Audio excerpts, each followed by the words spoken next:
तुम स्टूडेंट्स क्या हाल हैं आपके। दिस इज़ हैदर, वेलकम करते हैं आपको आपके अपने चैनल कंप्यूटर टेस्ट ऑनलाइन में। अच्छा, मैंने सोचा कि आज आपको तहसीलदार और नायब तहसीलदार की एग्ज़ाम डेट्स के बारे में कुछ बता दूं। देखें, ये पीपीएससी की वेबसाइट मैंने ओपन कर रखी है। यहाँ पर अभी तक कोई ऐसा नोटिफिकेशन नहीं है कि पेपर्स कब होंगे, क्या पेपर्स कैंसिल हुए हैं या नहीं। तहसीलदार का तो सबको पता है कि पेपर्स कैंसिल हो गए हैं। नायब तहसीलदार का भी आप सबको मालूम है कि इन्होंने प्लानर से उसकी डेट हटा ली है।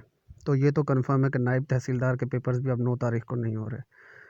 अच्छा, एक और कंफर्म बात अब पता चल गई है, आप सबको शायद मालूम हो, अगर नहीं मालूम तो आपको बता देता हूँ कि 24 जनवरी तक तो पीपीएससी का कोई भी पेपर नहीं हो रहा। 24 जनवरी तक तो आप लोग सुकून से बैठें, अपनी तैयारी करें घर बैठकर। 24 जनवरी के बाद होगा जो भी होगा। जब तक ये मामला ठंडा नहीं हो जाता, कोई हल नहीं निकलता इसका। 24 जनवरी तक कोई पेपर नहीं होने वाला। बाकी जो दूसरी अफवाह गर्दिश कर रही है कि जनाब सारे पुराने पेपर दोबारा होंगे, सारे पेपर्स कैंसिल हो गए, तो इसके लिए मैं आपको बताता चलूँ कि 2018-19 में सीएसएस का एक बहुत बड़ा स्कैंडल चल रहा था। मिस्टर तजम्मुल हुसैन साहब का केस आपने अगर सुना हो। तजम्मुल हुसैन साहब ने सीएसएस के पेपर लीक आउट किए थे। तो उस वक्त भी यही कहानी थी कि जनाब सीएसएस के पेपर दोबारा होने चाहिए, लेकिन ऐसा कुछ भी नहीं हुआ था। तो ये तो आप भूल जाएं कि पेपर सारे दोबारा से होंगे।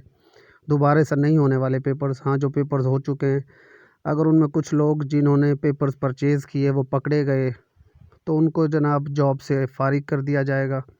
लेकिन पेपर्स दोबारा से कंडक्ट होने के चांसेस तकरीबन नामुमकिनात में से, ऐसा कभी आज तक पाकिस्तान की तारीख में हुआ नहीं और ना ही होने वाला है।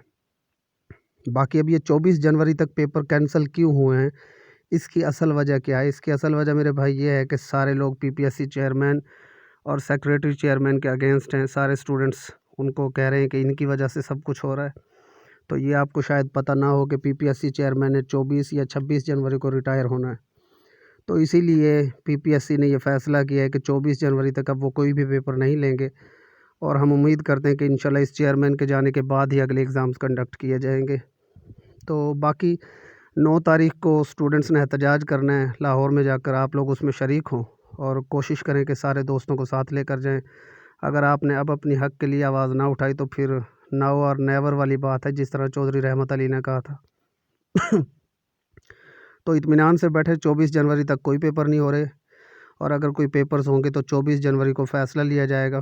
कि मतलब कहने का ये कि फ़ेब के स्टार्ट में या फ़ेब के मिड में आपके पेपर्स होंगे जो भी होंगे।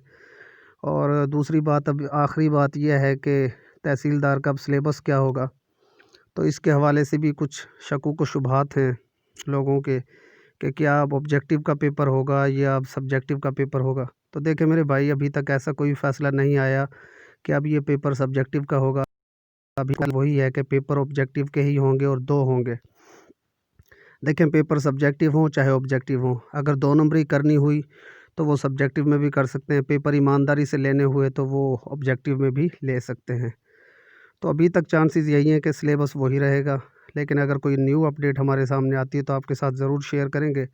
फ़िलहाल आप अपनी तैयारी को पुराने सिलेबस के मुताबिक जारी रखें, क्योंकि अभी तक ऐसी कोई न्यूज़ नहीं आई कि सिलेबस चेंज किया जाएगा। ठीक, तो ऑब्जेक्टिव के ही 2 पेपर होंगे, सब्जेक्टिव की तो फ़िलहाल आप लोग ना जाएँ। तो 24 जनवरी के बाद होगा जो भी होगा, ठीक है? सिलेबस चेंज नहीं हो रहा।